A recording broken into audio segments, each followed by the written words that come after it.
దేవుని గొప్ప నామమునకు మహిమ కలుగునుగాక. క్రీస్తునందు ప్రియ దేవుని ప్రజలారా, దేవుని మహాప్రేమలో, ఆయన వాత్సల్యతలో ఈ దినము, ఈ పునరుద్ధానపు దినము ప్రభు యొక్క పాద సముఖములో ఈ రీతిగా మనము ఉండటానికి, ప్రభువును ఆరాధించటానికి ప్రభు మనకిచ్చిన కృపను బట్టి కృతజ్ఞత స్తుతులు చెల్లిస్తూ, ప్రతి పునరుద్ధానపు దినం సేవకుని ముఖాంతరములో నుంచి సంఘముతో ప్రభువు మాట్లాడేటువంటి ప్రతి మాట మన ఆధ్యాత్మిక జీవితాలకు అది ఎంతో దోహదపడుతుంది అనేది మనము మొట్టమొదట జ్ఞాపకం చేసుకోవాలి. ఎందుకంటే ఒక విశ్వాస జీవితాన్ని మనము కలిగి ఉన్నప్పుడు దేవుని మాటలను బట్టి మనం ఎప్పుడు కూడా సరిచేయబడుతూ చెక్కబడుతూ ఉండాలి. అప్పుడే మనము ఒక ఉన్నత స్థితిలోనికి వెళ్ళగలగడానికి అవకాశము కలుగుతుంది. ఈరోజు పరిశుద్ధ గ్రంథములో ఒక భాగాన్ని మనం గమనించినప్పుడు, ఆ భాగములో ఒక కుటుంబము మనకు కనిపిస్తూ ఉంది. న్యాయాధిపతుల గ్రంథములో 13వ అధ్యాయములో మనకు ఆ కుటుంబము కనిపిస్తుంది. నేను మీకు కొంచెం వివరంగా చెప్పడానికి ప్రయత్నం చేస్తాను, మీరు చూస్తూ ఉండండి నా వైపు. ఈ 13వ వచనములో అధ్యాయములో ఉన్నటువంటి సారాంశం ఏమిటి అనేది మనము జ్ఞాపకం చేసుకుంటున్నప్పుడు, ఒకటి మనము గమనించాలి. ఇక్కడ మనకు ఇశ్రాయేలు ప్రజలు కనిపిస్తారు. ఇశ్రాయేలు ప్రజలు అంటే ఎవరు? దేవుని ప్రజలు. దేవుని ప్రజలే కానీ దేవుని మాటను విననొల్లని ప్రజలు అని చెప్పుకోవాలి. ఎందుకు క్రైస్తవులు పదే పదే ఎందుకు బలహీనులైపోతున్నారు అంటే, ఆనాటి ఇశ్రాయేలు ప్రజలు కూడా ఇలాగే చేయబడ్డారు. దేవుని కోపము చేత వారు రేపబడ్డారు. అందుకని తరచూ ఇశ్రాయేలు ప్రజలను దేవుడు ఏం చేస్తున్నాడు అంటే శత్రువులకు అప్పగించేవాడు. అప్పటిలో ఎవరైతే శత్రువులు ఉన్నారో వారికి అప్పగించటం అనేది జరిగేది. ఈ 13వ అధ్యాయములో కూడా ఇశ్రాయేలు ప్రజలు దేవుని దృష్టికి దోషులుగా చేయబడ్డారు అని మనం చూస్తాం. దేవుని దృష్టికి దోషులు ఎవరో అన్యులు కాదు, వాళ్ళు ఇశ్రాయేలు ప్రజలు. అంటే తెలిసి తప్పు చేస్తున్న వారు అని గమనించాలి. దేవుని దృష్టికి దోషులైనందున ఈ ఇశ్రాయేలు ప్రజలను దేవుడు ఏం చేశాడు అంటే, ఒక 40 సంవత్సరాల పాటు ఫిలిష్తీయుల చేతికి అప్పగించటం అనేది జరిగింది. మనం చూస్తాము, ఇశ్రాయేలు ప్రజలను ఒక పర్యాయము బబులోను రాజైనటువంటి నెబూకద్నెజ్జరు యెరూషలేమును నాశనము చేసి సొలొమోను కట్టించినటువంటి మందిరాన్ని కూడా నేలకూల్చి ఇశ్రాయేలు ప్రజలను బబులోను దేశానికి తీసుకొని వెళ్ళి ఎంతకాలం బందీలుగా ఉంచాడండి? 70 సంవత్సరాలు. 70 సంవత్సరాల పాటు వారిని చెరలో ఉంచటం అనేది జరిగింది. అంటే ఇశ్రాయేలు ప్రజలు తప్పు చేస్తున్నారు, శిక్ష అనుభవిస్తున్నారు, తిరిగి వస్తున్నారు, తిరిగి మరలా అదే తప్పు చేస్తున్నారు. ఈనాడు మనం ఏం నేర్చుకోబోతున్నాము అంటే, ఆనాటి ఇశ్రాయేలు ప్రజలు పదే పదే చేసేటువంటి తప్పును మనము చేయక, శిక్షలోనికి మనము వెళ్ళక, మనం ఏం చేయాలి అంటే ఎప్పుడూ కూడా దేవునికి కోపము తెప్పించే వారముగా ఉండక, దేవుని ప్రేమను కలిగి ఉండటానికి మనం ఎప్పుడూ కూడా సంసిద్ధపరచబడాలి అనేటువంటి విషయాలు జ్ఞాపకం చేసుకోవాలి. ఈ 13వ అధ్యాయంలో ఇశ్రాయేలీయుల వంశములో నుంచి, ఇక్కడ గోత్రముల నుండి మనకు ఒక వ్యక్తి కనిపిస్తున్నాడు.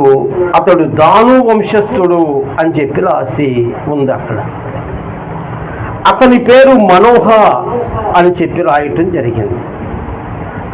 ఇతడు దాను వంశస్థుడు, జోడియా పట్టణస్థుడు అయినటువంటి మనోహ అని ఒకడు ఉన్నాడు. అతనికి ఒక భార్య ఉన్నది, అయితే వారికి సంతానము లేదు.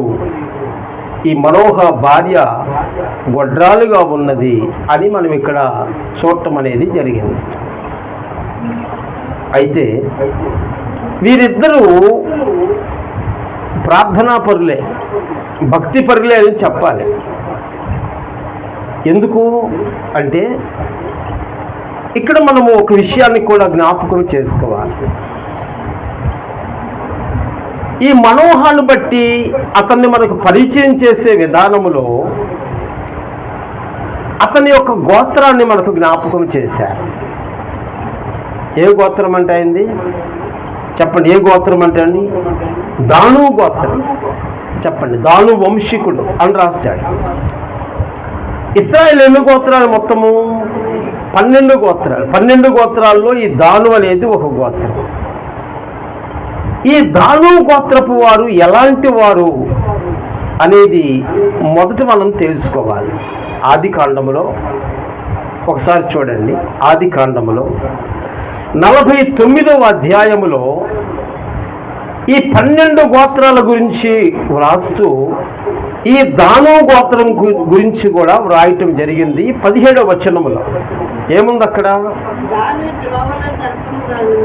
ఈ దాను ఎలాంటి వాడు అంటే ఈ దాను వంశస్థులు ఎలాంటి వారు అంటే త్రోవలో ఉన్నటువంటి సర్పము లాంటి వారు అని చెప్పి రాస్తూ,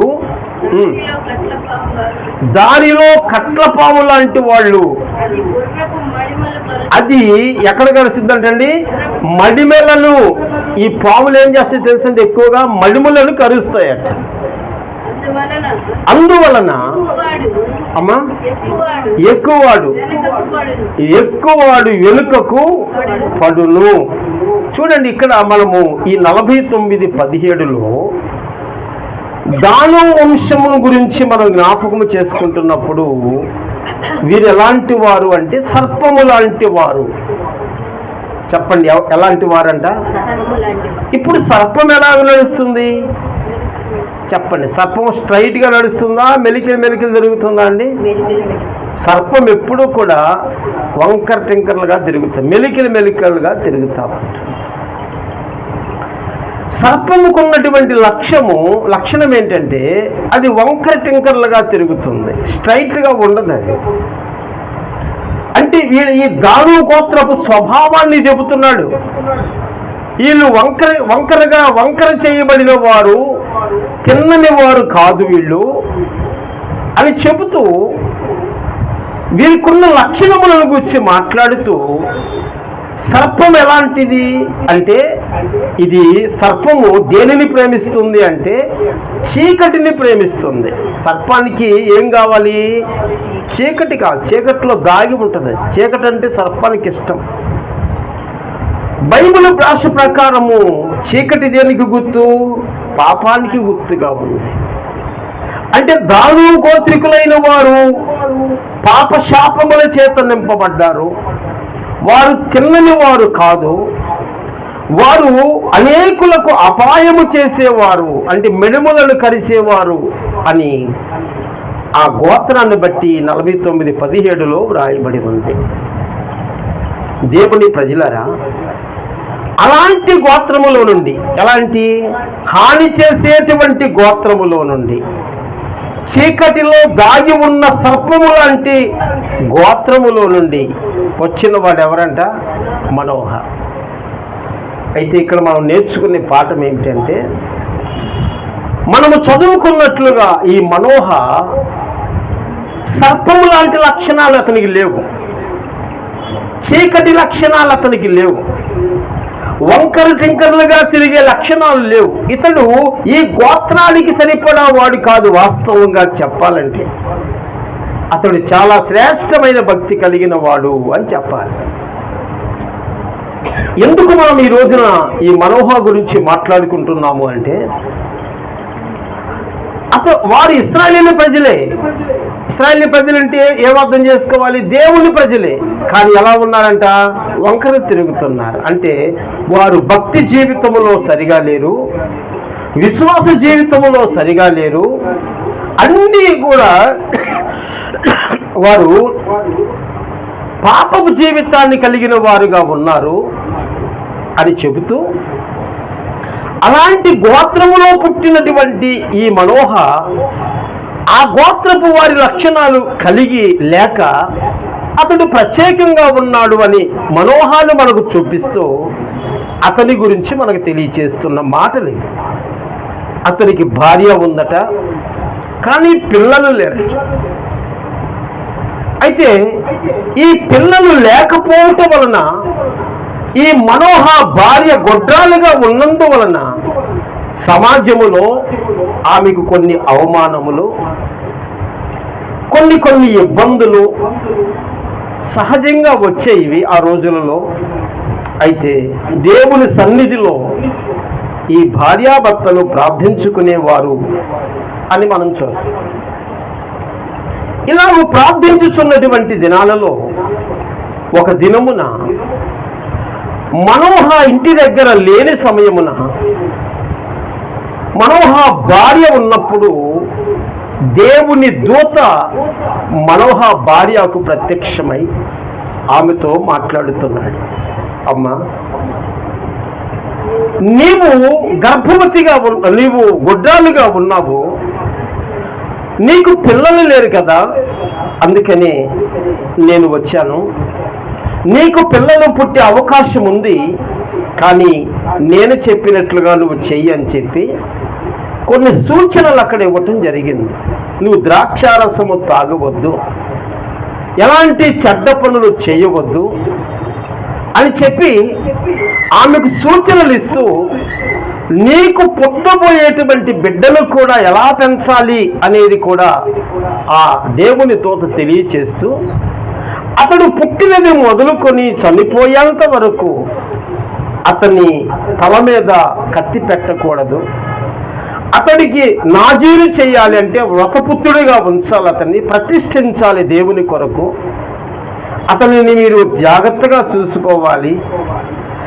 ఇప్పుడు ఎందుకు ఇతను నేను మీకు దేవుడు ఎందుకు ఇస్తున్నాడు అనే మాటలో ఒక్క మాటలో చెప్పారు, మీకు పిల్లలు లేకపోవటం అనేది ఒక ప్రధానమైనటువంటి కారణమైతే, మీకు ఎందుకు పిల్లలు పుట్టాలి అంటే, ఏ ఇశ్రాయేలు ప్రజలైతే 40 సంవత్సరాలు ఇప్పుడు ఫిలిష్తీయుల చేతిలో బందీలుగా చేయబడ్డారో వారిని విడిపించడానికి నీ కొడుకు అవసరం.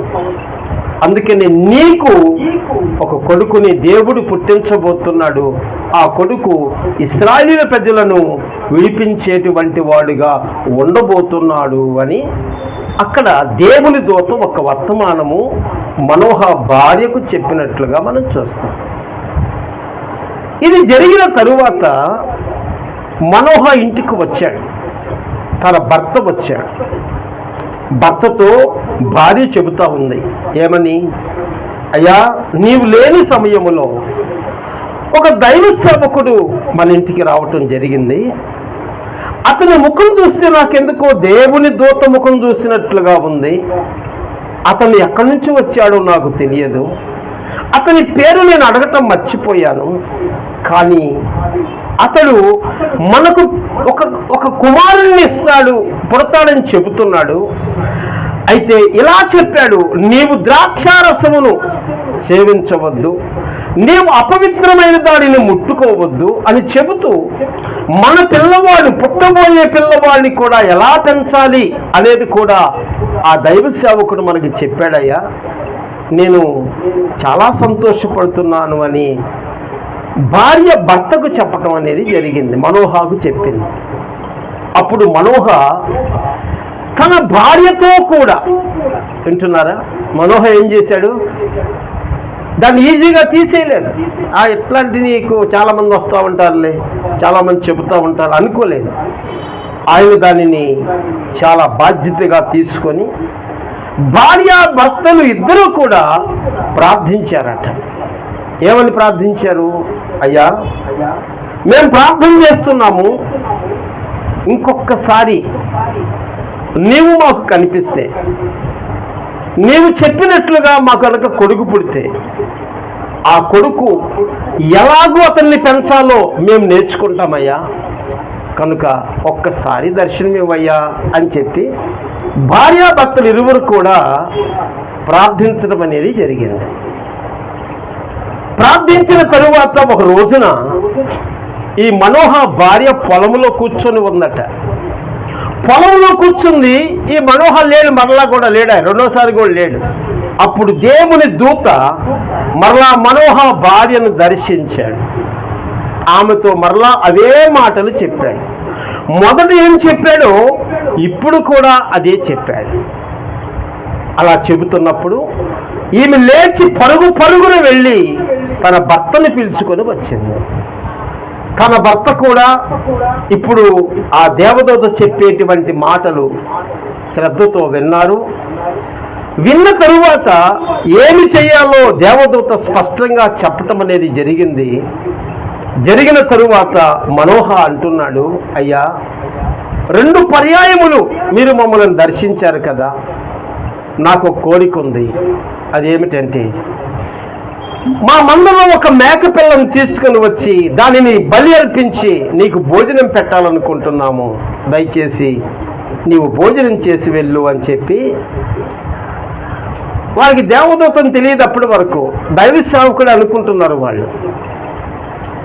భోజనం చేసి వెళ్ళు అని చెప్పి అతన్ని బ్రతిమలాడుతుంటే ఆ దేవుని దూత మాట్లాడుతున్నాడు, లేదు లేదు, నీవు నన్ను బలత్కారంగా ఇక్కడ కూర్చోబెట్టినా నేను భోజనం అయితే చెయ్యను. నీవు ఒకవేళ ఏదైనా బలి అర్పించాలనుకుంటే అది దేవునికి అర్పించు, నాకు కాదు అని చెప్పి అతడు దహన బలి అర్పించాడట. మనోహ ఒక బండ మీద, ఆ బండ మీద దహన బలి అర్పించినప్పుడు ఒక అద్భుతమైన ఆశ్చర్యకార్యం ఒకటి జరిగిందని చెప్పి రాశారు అక్కడ. అదేమిటంటే, ఆ దహన బలి అర్పించిన చోట నుండి అగ్ని జ్వాలలంట ఆకాశమునకు లేచాయట. ఆ బండ మీద నుంచి అగ్ని జ్వాలలు అలాగూ పైకి లేచినప్పుడు ఆ అగ్ని జ్వాలలలో దేవదూత ఆరోహణమై వెళ్ళాడు అని చెప్పి అక్కడ రాశారు. ఆ తరువాత వారు ఆ దేవదూతను ఆరోహణమైనటువంటి విధానమును బట్టి చూసి ఇతడు దైవ సేవకుడు కాదు, ఇతడు ఖచ్చితంగా యెహోవా దూత, దేవుని దూత అని గ్రహించి వారిద్దరూ కూడా ఏం చేశారంటే సాగిలపడిరి, సాష్టాంగపడిరి. ఆ తరువాత కొన్ని దినాలకు ఆమె గర్భం వచ్చింది. ఆ తరువాత ఆమె కుమారుని కంది. ఆ కుమారునికి సంసోన్ అనేటువంటి పేరు పెట్టడం జరిగింది. ఆ దేవుని దూత చెప్పినట్లుగా అతనిని నాజీరు చేయటం, నాజీర్ అంటే వ్రతం, ప్రతిష్ఠించటం, దేవునికి ప్రతిష్ఠించటం. ఈ సంసోనును దేవునికి అతడు వారు ప్రతిష్ఠించారు. ఆ తరువాత వారు చాలా చక్కగా దేవునికి వారు అనుకూలంగా దేవుని యొక్క భక్తి జీవితంలో వారు నమ్మకంగా కొనియాడబడుతూ ఉండటం అనేది మనం చూస్తాం. ఇది ఈ 13వ అధ్యాయములో ఉన్నటువంటి ఒక సారాంశాన్ని మీకు జ్ఞాపకం చేస్తున్నా. ఎప్పుడైనా ఒకటి గుర్తుపెట్టుకోండి, మనం చదివేటప్పుడు కంటే కూడా ఎవరైనా చెప్పేటప్పుడు వింటే అలాగ జ్ఞాపకాలు అలా కథ స్టోరీ లాగా ఉండిపోతుంది. అందుకని నేను 1-2 సార్లు చదువుతూ ఉంటాను బైబిల్. ఈ మనోహ ఏ గోత్రికుడు? ఇప్పుడు చెప్పండి, ఏ గోత్రికుడు ఇతను? దాను గోత్రికుడు. మళ్ళీ ఇప్పుడు మనం మొదలు కాంచి రావాలి. ఇతడు దాను గోత్రికుడు. దాను గోత్రికుల లక్షణం ఏంటి?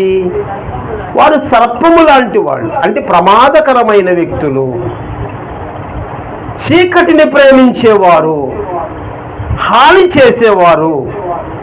ఇది మనం దానిని బట్టి నేర్చుకోవాలి. అలాంటి గోత్రములో నుంచి ఒక మంచివాడు మనకు కనిపిస్తాడు. చాలామంది మనకు పరిచయం అయినప్పుడు ఒక్కోసారి అంటాం, అసలు మీ ఇంట్లో నువ్వు పుట్టాల్సిన వాడు కాదురా, మీ వాళ్ళందరూ ఏంట్రా వంకరగా మాట్లాడతారు, నువ్వేంట్రా చక్కగా మాట్లాడతావు అనరా అంటారు.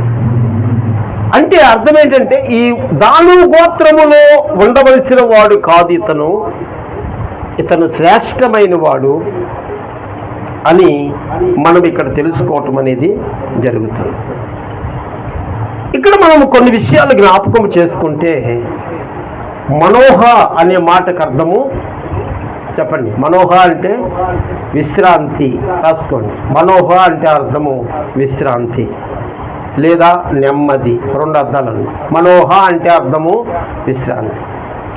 బైబిల్ను మనము ధ్యానం చేస్తున్నప్పుడు దానిలో ఉన్నటువంటి సారము కాస్త మనం లోతుగా తెలుసుకోగలిగితే, నేను ఎందుకు మీకు వాక్యం చెప్పేటప్పుడు అర్థం కూడా చెబుతాను అంటే, మనము వినే వాక్యము అర్థముతో కూడా ఉంటుంది. అంటే అతను ఎలాంటి వాడని చెబుతుంది బైబిలు? విశ్రాంతి కలిగిన వాడు. దాని గోత్రికులకు వాస్తవంగా ఏముండదండి? విశ్రాంతి ఉండదు. కానీ ఇతడు విశ్రాంతి కలిగిన వాడు. దాను అంటే అర్థము, మనోహ అంటే అర్థము విశ్రాంతి. అయితే ఇతని భార్య పేరు మటుకి బైబిల్లో రాయలేదు. మరి ఎందుకు రాయించలేదు మనకు తెలియదు, కానీ భార్య పేరు రాయించలేదు అని మనం చూస్తాము. అయితే వీళ్ళు మంచి ప్రార్థనా పరులు గనుక, భక్తి జీవితాన్ని కలిగిన వారు గనుక, దేవుని దూత దర్శనాలు చూసిన వారు గనుక, దేవుని దూత చెప్పినట్లుగా చేశారు గనుక వీరికి ఎవరు పుట్టారంట? ఒక కుమారుడు పుట్టాడు. కుమారుని పేరు చెప్పండి, ఏం పేరు? సంసోను. సంసోను అంటే అర్థము సూర్యుని పోలిన వాడు. అది కూడా రాసుకోండి. సంసోను అంటే అర్థము సూర్యుని పోలిన వాడు అని అర్థం. అంటే ప్రకాశించుచున్నవాడు అని అర్థం. ప్రతిదీ కూడా ప్రియులరా మనం జ్ఞాపకము చేసుకుంటున్నప్పుడు, ఈ విషయాలు మనం జ్ఞాపకము చేసుకుంటుంటే దీనిలో ఒక పాఠాన్ని మనము నేర్చుకోవచ్చు. ఈ రోజున ఈ 13వ అధ్యాయములో ఎవరి గురించి మనం విన్నాం? ఇప్పటి వరకు మనోహ గురించి విన్నాం, అతని భార్య గురించి మనం విన్నాం. అయితే ప్రాముఖ్యమైనటువంటి ఒక 7 సంగతులు ఈ రోజున మనం చూడటానికి ప్రభు మనకు సహాయము చేస్తున్నారు. ఈ అధ్యాయంలో నుంచి మనము ఒక 7 సంగతులు చూద్దాం. మొదటి సంగతి 13వ అధ్యాయము 2వ వచనములో మనం చూస్తే అక్కడ ఏముందంటే, దాను వంశస్థుడును జోరియా పట్టణస్థుడునైన మనోహ అని ఒకడుండెను అని రాస్తుంటుంది అక్కడ. 13:2 గుర్తుపెట్టడం మొదటి పాయింట్ ఇది. ఈ మొదటి పాయింట్లో ఈ 13:2లో మనమేం తెలుసుకోవాలి అంటే, మనోహ అంటే ఏమర్థమని చెప్పుకున్నాము? విశ్రాంతి. అంటే మొదటి పాయింట్లో పేరుకు తగినట్లుగానే విశ్రాంతి కలిగిన వాడు అని మీరు గుర్తుపెట్టుకోవాలి. పేరుకు తగినట్లుగానే అతను ఏం కలిగి ఉన్నాడంట? విశ్రాంతి కలిగి ఉన్నాడు. ఈ మాటను మనం గుర్తుపెట్టుకోవాలి. చాలామందికి మంచి పేర్లు ఉంటాయి. ఆ పేర్లు ఎంత మంచి పేర్లు అంటే చెప్పటానికి వీలు లేనటువంటి మంచి అర్థాన్నిచ్చే పేర్లు ఉంటాయి. కానీ వారి జీవితము ఆ పేరుకు తగినట్లుగా ఉండదు, దానికి యాంటీగా ఉంటుంది. కనుక ప్రియరా, పేరుకు తగినట్లుగా అతడు విశ్రాంతి కలిగిన వాడు అని మనము గమనించాలి. బైబిల్లో ఒక వ్యక్తి మనకు కనిపిస్తాడు. ఆది కాండములో తీయొద్దు, ఆది కాండములో ఒక వ్యక్తి కనిపిస్తాడు. అతని పేరు నోవాహు. చెప్పండి, ఏం పేరంట? నోవాహు. ఎందుకు అతన్ని ఇప్పుడు జ్ఞాపకము చేసుకుంటున్నాము అంటే, నోవాహు పుట్టాడు. నోవాహు పుట్టినప్పుడు ఏం కలిగిందంటండి? నెమ్మది కలిగెను అని చూస్తాం బైబిల్. అంటే నోవాహు అంటే నెమ్మది. గుర్తుపెట్టుకోవాలి. ఎందుకు నెమ్మది అంటే, నోవాహు కాలములో ఒక భయంకరమైనటువంటి జల ప్రళయం వచ్చింది. మనం చూసినటువంటి ఈ విజయవాడ వాగు చాలా చిన్నది. అది నోవాహు కాలములో వచ్చిన జల ప్రళయము భయంకరమైనది. ఈ భయంకరమైనటువంటి జల ప్రళయము రాక మునుపు దేవుని దగ్గర పర్మిషన్ తీసుకొని నోవాహు ఈ జల ప్రళయము ప్రజల మీదకి రాకుండా, ప్రజలు నాశనము కాకుండా ఎంతకాలం సువార్త ప్రకటించాడండి? ఎంతకాలము?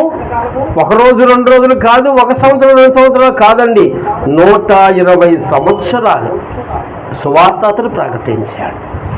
120 సంవత్సరాలు సువార్త ప్రకటించిన ఒక్కళ్ళైనా మారు మనసు పొందారా? చెప్పండి, ఒక్కళ్ళైనా రక్షణ పొందారా? లేదు.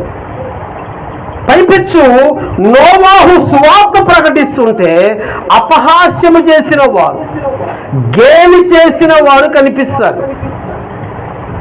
నోవాహు ఏమని సువార్త చేస్తున్నాడు? నోవాహు కాలములో మీరు మారు మనసు పొందండి, మీ మీదకు ఒక జల ప్రళయాన్ని దేవుడు పంపించబోతున్నాడు, ఆ జల ప్రళయములో మీరు నాశనమైపోతారు, కొట్టుకొని పోతారు అని సువార్త ప్రకటిస్తుంటే పోరా జల ప్రళయం అంట. ఎందుకన్నారు తెలుసా మాట?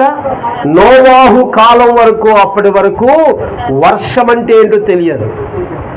నోవాహు కాలం వరకు వర్షం అంటే తెలియదు. మరి ఎలాగూ బ్రతికారు మనుషులు? కేవలము మంచు చేత. ఆ మంచు చేతనే పంటలు పండాయి.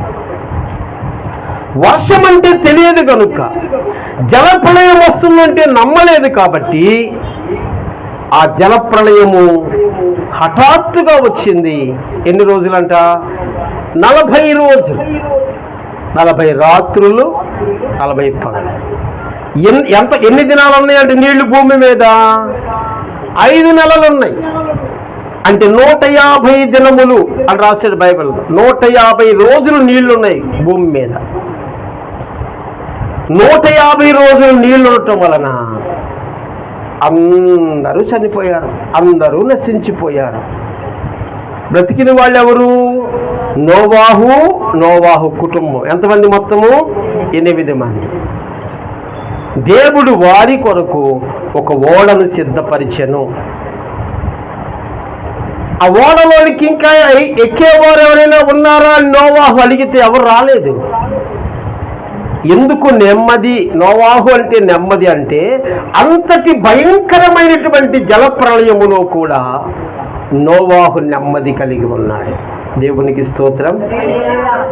ఒకటే గుర్తుపెట్టుకోవాలి, భయంకరమైన పరిస్థితులు మనం చూస్తూ ఉంటాం బయట.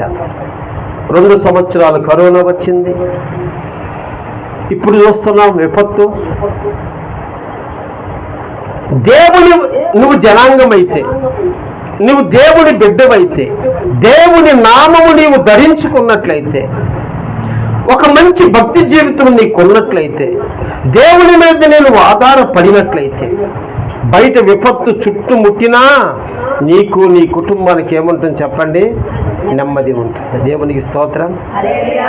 నువ్వు కూడా ఆ రోజున ఇశ్రాయేలు ప్రజల వలె అటొక కాలు ఇటొక కాలు వేస్తూ ఉంటే నువ్వు కూడా నెమ్మది లేని వ్యక్తివే అని ఒక్క మాటలో మనం చెప్పవచ్చు.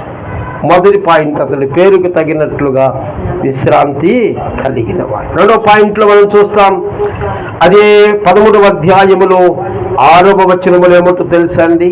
6వ వచనములో, ఆ స్త్రీ తన పెనిమిటి యొద్దకు వచ్చి, దైవజనుడు నా యొద్దకు వచ్చెను, అతని రూపము దేవదూత రూపమును పోలినదై మిక్కిలి భీకరముగా ఉండెను. అతడు ఎక్కడి నుంచి వచ్చెనో నేను అడగలేదు, అతని పేరేమిటో నాకు చెప్పలేదు. ఈ మాట మీరు జ్ఞాపకం చేసుకోవాలి. ఇది 2వ పాయింట్ 13:6. ఇక్కడ మనం ఏమి నేర్చుకోవాలి అంటే, భార్య భర్తకు చెబుతుంది, భర్త ఇంటికాడ లేడు. భర్త లేనప్పుడు దేవుని దూత ఏమని దర్శించాడు, ఏదో మాటలు చెప్పాడు. ఈ మాటలు చెప్పినప్పుడు తన భర్త వచ్చాడు. భర్త వచ్చినప్పుడు భర్తకు చెబుతుందయా, ఒక దైవ సేవకుడు వచ్చాడు, అతని ముఖం చూస్తే దేవుని దూత ముఖం చూసినట్లుగా ఉంది, ఎక్కడి నుంచి వచ్చాడో నాకు తెలియదు, అతని పేరేంటో నాకు తెలియదు. అంటే నోర్మై, అసలు నేను లేనప్పుడు ఎందుకు వచ్చాడు? అదే వాళ్ళు లేరా? ఉంటారు. కొంతమంది ఏదైనా చెబుతుంటే వినరండి, అసలు వినిపించుకోరు, అసలు వినేటువంటి మనసే ఉండదు చాలామందికి. ఇక్కడ మనము ఈ 2వ పాయింట్లు ఏమి నేర్చుకోబోతున్నామంటే, ఈ 13:6లో వినగల లక్షణము కలిగిన మనోహ, వినగలిగిన లక్షణము కలిగిన మనోహ. ఒకటి విశ్రాంతి కలిగిన మనోహ, రెండవది వినగలిగిన లక్షణము కలిగిన మనోహ. వినాలి. ఎవరు ఏది చెబుతున్నా మనము మొట్టమొదట వినాలి. వినటం వలన ఏం కలుగుతుందంట? విశ్వాసము కలుగుతుంది. మనం చూస్తాము, అపొస్తలుల కార్యం 16:14లో మనకు లూదియా కనిపిస్తుంది. ఆమెను ఆమె ఇంటి వారును ఎలా రక్షించబడ్డారండి? వినటం వలన. ఆ రోజున పౌలు యొక్క బోధన ఆమె వినటం వలన. ఆ వాక్యం ఏముంచిందంటే ఆమె లక్ష్యముంచుట వలన ఆమె కుటుంబము రక్షింపబడి. నువ్వు వింటున్నావా? చాలామంది క్రైస్తవులు చాలామంది క్రైస్తవులు ఎలా ఉంటారంటే, భార్యకి భర్తకి ఇంటికాడ కొంచెం ఘర్షణ జరుగుతూ ఉంటుంది. ఏమని? భార్య అంటుంది, నేను వెళ్తున్నాను రా నువ్వు కూడా అంటే, నువ్వు వెళ్ళమ్మా, నాకు పని ఉంది, నాకు ఎందుకు రాబుద్ది కావట్లేదని, నువ్వు వస్తేనే నేను వెళ్తా, లేకపోతే వెళ్ళను అని భార్య మొండికేసుకుని కూర్చుంటుంది.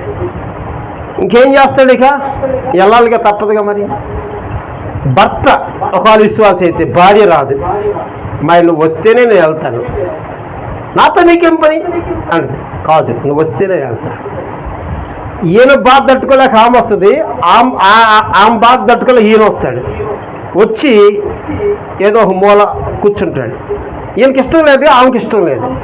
ఫ్యాన్ 5లో పెట్టుకుంటాడు. ఇంకా 1.5 గంట ఉంటుందిగా, లేదా 1 గంట ప్రసంగం ఉంటుందిగా, ఒక కునికేస్తాడు, హాయిగా నిద్రపోతాడు. ఏమి కోల్పోయాడు ఇప్పుడు చెప్పండి? ఏం కోల్పోయాడు? వినుట కోల్పోయాడు. చెప్పండి, ఏం కోల్పోయాడు? మాట్లాడారు. ఏం కోల్పోయాడు? వినటం కోల్పోయాడు. వినటం వలన ఏం కోల్పోయాడు? విశ్వాసాన్ని కోల్పోయాడు. వినటం కోల్పోయిన తర్వాత ఏం కోల్పోయాడు? రక్షణ కోల్పోయాడు.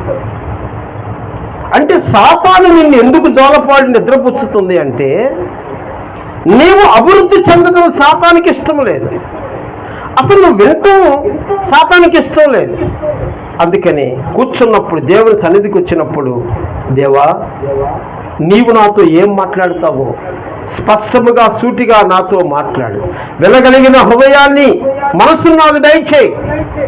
ఎలాంటి సాతాను వలలో నేను పడిపోకుండా నీవు సాతాన్ని దూరపరచు అని ప్రార్థన చేసుకుని కూర్చోవాలి. మందిరంలోకి వచ్చి చెప్పి అప్పుడు వింటావు. విన్న తరువాత నువ్వు చక్కగా ఏమవుతావు? అభివృద్ధి చెందటానికి అవకాశం కలుగుతుంది. అందుకని ప్రకటన గ్రంథంలో మనం చూస్తాం కదా, ఎక్కువ 2వ అధ్యాయం 7వ వచనంలో, చెవి కలిగిన వాడు ఆత్మ సంబంధమైన సంగతులు వినుగాక. చెవులు ఇప్పుడు అందరికి లేవా? కొంతమందికి లేవా? అందరికీ ఉన్నాయి. కానీ చెప్పండి, కానీ ఏం చెవులు ఉన్నాయి? ఆత్మ సంబంధమైన చెవులు లేవు, దురద చెవులు ఉన్నాయి. కనుక ప్రియరా మనం గమనించాలి, వినటం అనేది చాలా ప్రాముఖ్యం. కనుక తిమోతి పత్రికలో మనం చూస్తాం, 2వ పత్రిక 4:3లో దురద చెవులు కలిగిన వారు అంటారు. ఈ దురద చెవులు కలిగిన వారు ఏమంటారు? కల్పన కథల యందు లక్ష్యం ఉంచుతారు. వాళ్ళకి దేవుని వాక్యంతో పని లేదు. ఆ దేవుని వాక్యం చెప్పేటప్పుడు కొంతమంది మధ్యలో జోకులు వేస్తూ ఉంటారు కదా, కథలు చెబుతూ ఉంటారు కదా, అప్పుడు ఆ కాసేపు మడికి నవ్వుకుంటారు, మళ్ళా గుర్రమని నిద్రపోతారు. అంటే ఏం కావాలి ఇప్పుడు వాళ్ళకి? కథలు కావాలి. అందుకని ఈ మనోహ కథలు వినే మనిషి కాదు, అతడు దేవుని మాటలను వినగలిగిన లక్షణము కలిగిన వాడు. దేవునికి స్తోత్రం. ఎలాంటి చెవు మనం కలిగి ఉన్నాము అనేది మొట్టమొదట మనము జ్ఞాపకం చేసుకో. ఒకటి, పేరుకు తగినట్లుగా అతడు విశ్రాంతి కలిగిన వాడు. రెండవదిగా వినగలిగిన లక్షణము కలిగిన వాడు, వినగలిగిన లక్షణము కలిగిన మనోహ అని చూస్తాం. మూడవదిగా మనం చూస్తే, 3వ పాయింట్ 8వ వచనములో ఏముంటుందంటే, అందుకు మనోహ, నా ప్రభువా, నీవు పంపిన దైవజనుడు మరలా మా యొద్దకు వచ్చి పుట్టబోవు ఆ బిడ్డకు మేము ఏమేమి చేయవలనో దానిని మాకు నేర్పుము అంటారు. ఇక్కడ చూడండి, భార్య చెప్పింది. భార్య చెప్పినప్పుడు దాన్ని ఇని ఈజీగా వదిలేలేదు ఆయన. దాని యందు, భార్య మాటలందు ఏముంచాడంట? విశ్వాసముంచిన వాడై ఏమంటున్నాడంట? నా ప్రభువా, నీవు పంపిన దైవజనుడు మరలా మా యొద్దకు వస్తే బాగుండను, ఒకసారి పంపిస్తావా అని ఒక విశ్వాసము కలిగిన వాడుగా, ఒక నిరీక్షణ కలిగిన వాడుగా అతడు అడుగుతున్నాడు. ఈ మాట మనము గమనించాలి. విశ్వాసము మనలో ఉండాలి. విశ్వాసం అనేది ఖచ్చితంగా మన జీవితంలో ఉండాలి. బైబిల్లో చాలా రకాల విశ్వాసాలు ఉన్నాయి. విశ్వాసం అంటే ఏదో ఒక విశ్వాసాన్ని మనం తగిలించుకోవటం కాదు. అల్ప విశ్వాసం అన్నాడు, బలహీనమైన విశ్వాసం అన్నాడు. ఏమండి, చాలా రకాల బలహీనమైన అపవిత్రాత్మ కలిగిన విశ్వాసం అన్నాడు. చాలా విశ్వాసాలు ఉన్నాయి బైబిల్ గ్రంథంలో. కానీ అలాంటి విశ్వాసాలు కాకుండా నీవు ఒక శ్రేష్టమైనటువంటి విశ్వాసము కలిగిన వాడివై ఉండాలి. విశ్వాసము గురించి రాసిన హెబ్రీ పత్రికలో 11లో విశ్వాసమునున్నది నిరీక్షింపబడు వాటి యొక్క నిజస్వరూపము అన్నాడు. నీకు విశ్వాసం ఉంటే చాలు. విశ్వాసం ఉంటే చాలు. నీలో ఒక బలమైన విశ్వాసం ఉండాలి. నువ్వు ప్రభువుని నమ్ముకున్నావు, నమ్ముకున్న తరువాత రక్షణ పొందావు, సన్నిధికి వస్తున్నావు. వస్తున్నప్పుడు కొన్ని ఇబ్బందులు నీ జీవితంలో ఎదురయ్యాయి. వ్యాపారం మందగించిందా? లేకపోతే చేతి పనులు లేకుండా పోయాయా? లేకపోతే ఇంకా ఏమైనా ప్రాబ్లమ్స్ వచ్చాయా? వచ్చినప్పుడు నీకున్న విశ్వాసమును తీసి గట్టి మీద పెట్టి నీవు లోకంలో కలిసిపోవటం కాదు. ఆ విశ్వాసముతో ప్రభువుని మనము అడగాలి, నిరీక్షించి ఎదురు చూడాలి. దేవుడు అద్భుతముగా నీకున్న విశ్వాసమును బట్టి అద్భుతమైన కార్యము చేయగలడు. నీ విశ్వాసం ఎంత గొప్పదో తెలుసా అండి? ఆ విశ్వాసము దేవుని చేత కార్యము జరిగింపచేసేది. దేవునికి స్తోత్రం. ఒక రోజున యెరూషలేము వెళ్తున్నాడు యేసు ప్రభు తన శిష్యులను తీసుకొని. వెళుతుంటే యెరికో పట్టణం వైపు మరలాడు ఆయన. శిష్యులు అన్నారు, అయ్యా, స్ట్రైట్గా రూట్ ఉంటే మనకు ఇటు తిరిగి వెళ్తున్నావేంటి? ఇదంతా దూరం కదా, స్ట్రైట్గా మనకు రూట్ ఉంది కదా అంటే శిష్యులు చెప్పేది ఏమీ పట్టించుకోకుండా యెరికోలో నుంచి ఆయన యెరూషలేము వెళ్ళటానికి ప్రయాణమై వెళుతున్నాడు. యెరికో పట్టణంలోనికి వచ్చాడు. వచ్చిన తరువాత ఒక గుడ్డివాడు, కళ్ళు లేనటువంటి వాడు త్రోవ పక్కన కూర్చుండి భిక్షాటన చేసుకుంటున్నాడు. యేసు ప్రభు ఆ యెరికో పట్టణంలోంచి వెళుతున్నప్పుడు ప్రజలందరూ కూడా గుమ్మికూడి కొంచెం అక్కడ సందోహము కేకలు వేసుకుంటూ వెళుతున్నారు. గుడ్డివానికి కనిపించదు కనుక ఏమిటి అక్కడ కొంచెము గోలగా ఉంది, ప్రజలు కేకలు వేస్తున్నారు ఏమిటి అని అడిగాను నేను. అప్పుడు అక్కడ చెప్పిన మాట ఏమిటంటే, నజరేయుడైనటువంటి యేసు ఈ ప్రాంతములో నుంచి వెళుతున్నాడు అని చెప్పారు.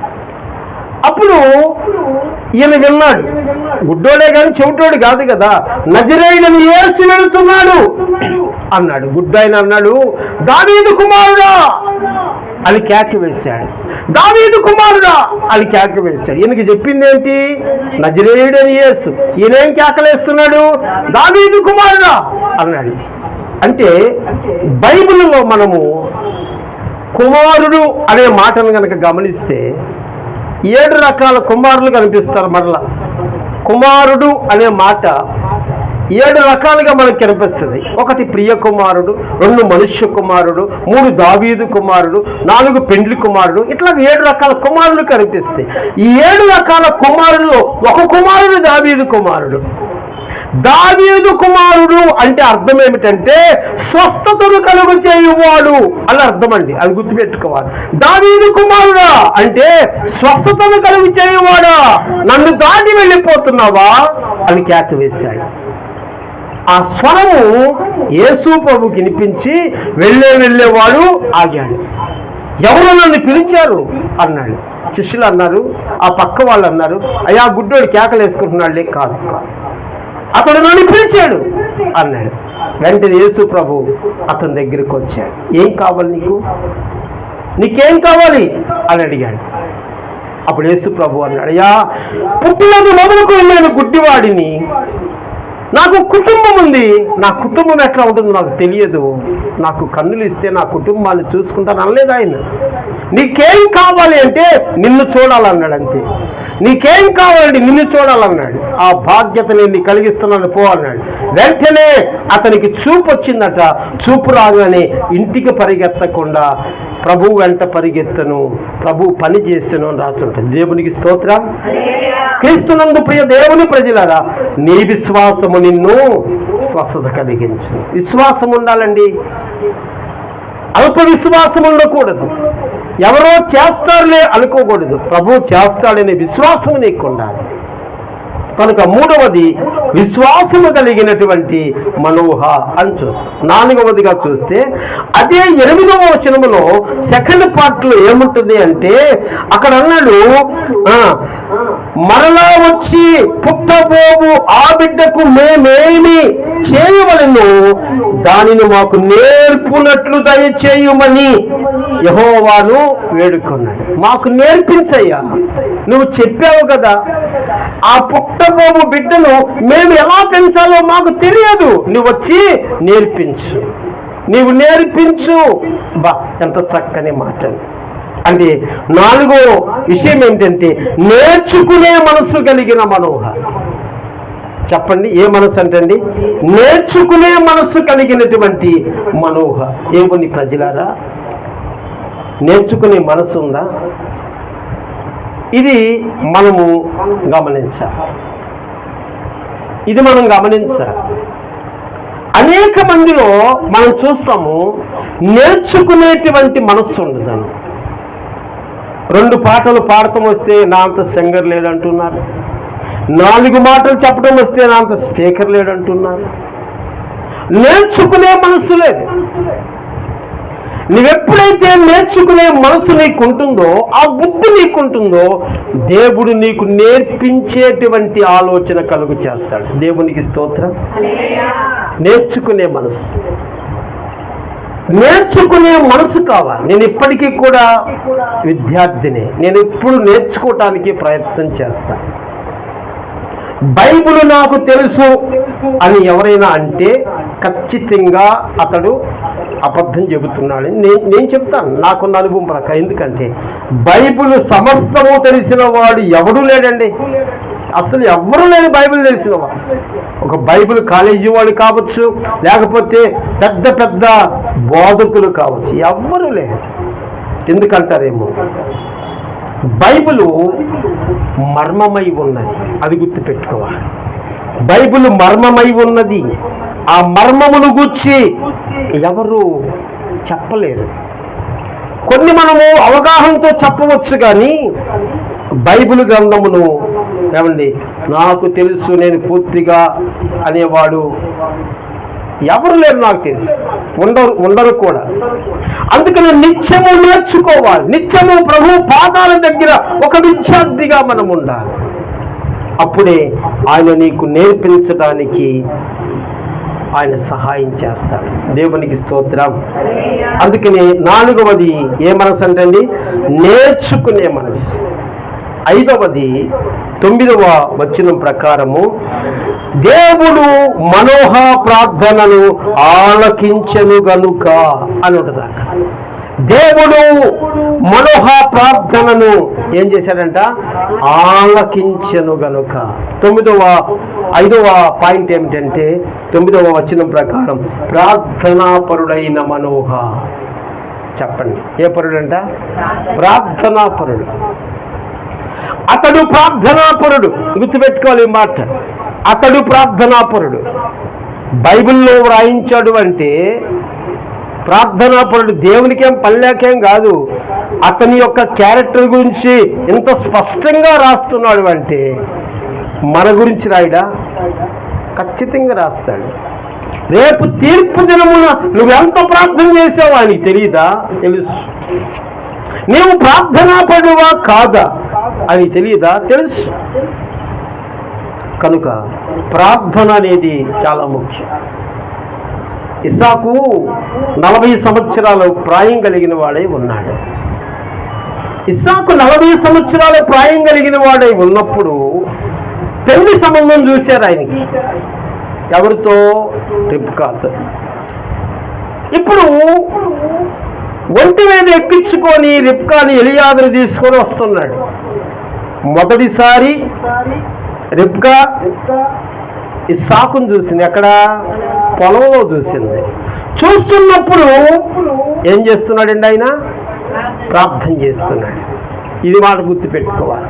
పెళ్లి చూపులకు వచ్చేటప్పుడు ఏమండి, పెళ్లి చూపులకు వస్తున్నారు అంటే చేసేటువంటి చెడ్డ పనులన్నీ కూడా మానేసి సెంటు కొట్టుకొని ఆ కాసేపు పరిశుద్ధంగా ఉంటారు చాలామంది లోకస్తులు.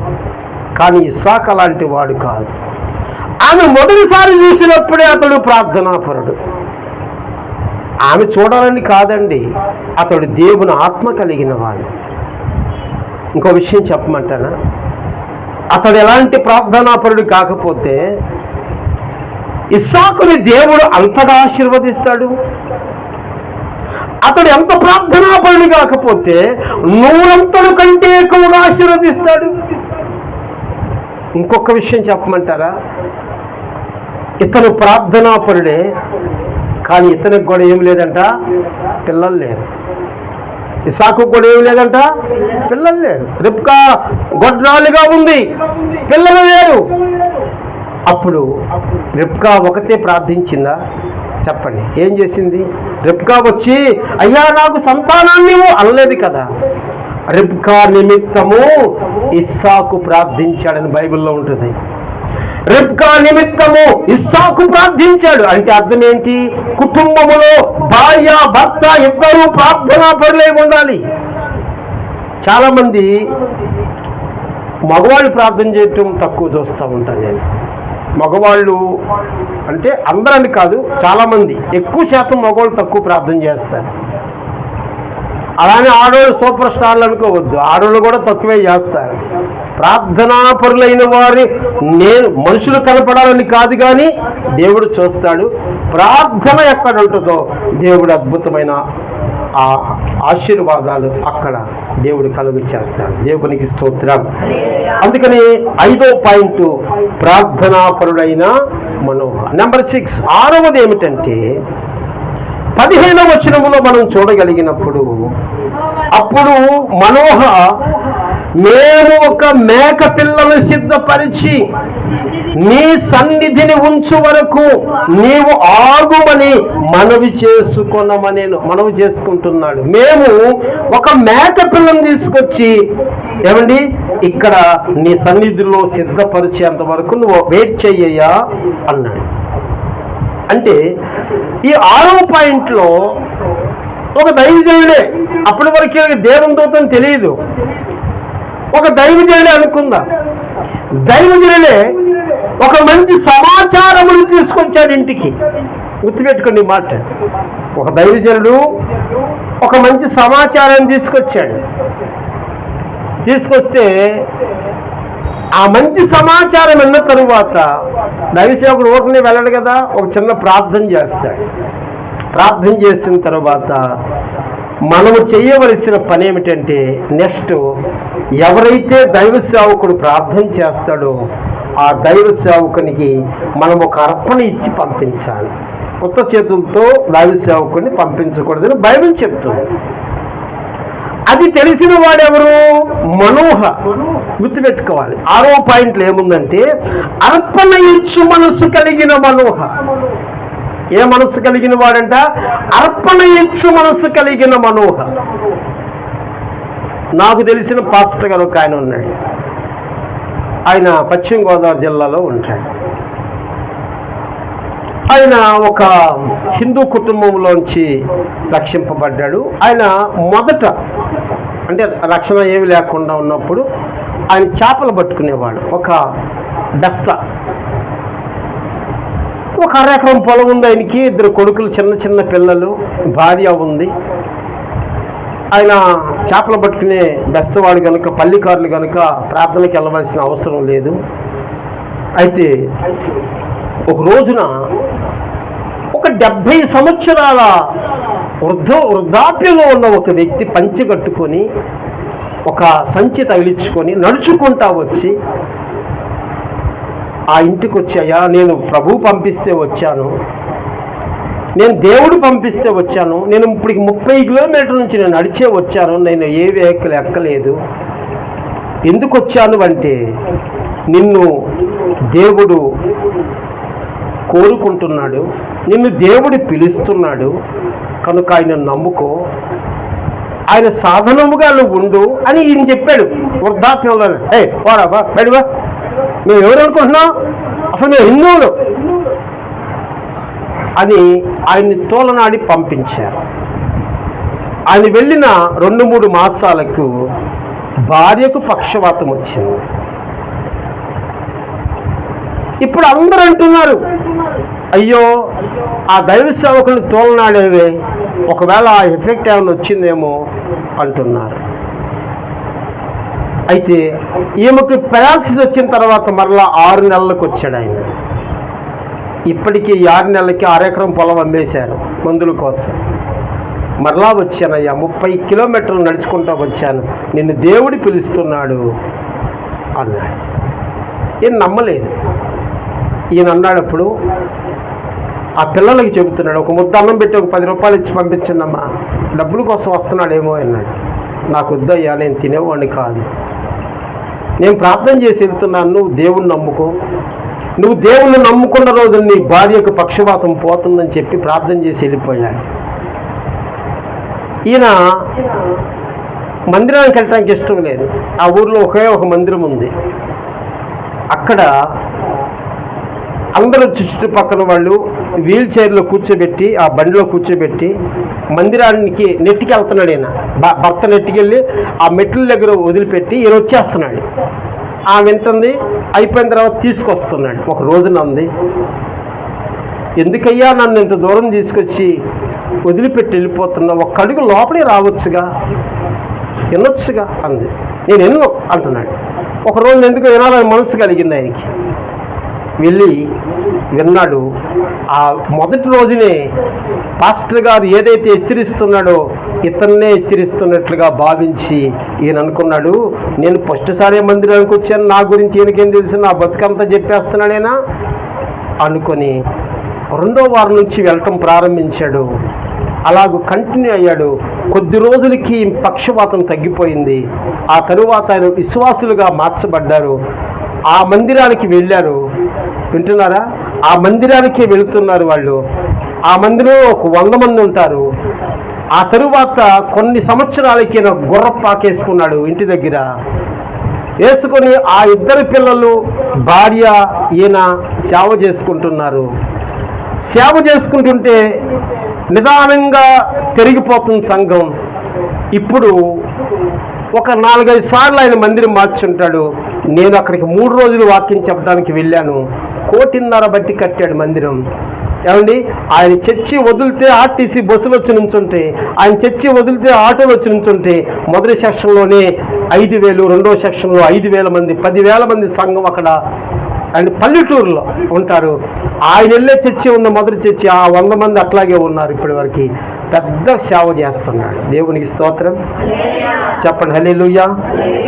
నీకు అర్పణ ఇచ్చు మనసు ఉంటే, అంటే దేవునికి ఇచ్చే మనసు ఉంటే, దేవుని మాట వినే నీకు మనసు ఉంటే, అసలు దేవుని పిలుపు ఉంటే నిన్ను ఎక్కడికో తీసుకెళ్ళి కూర్చోబెడతాడే.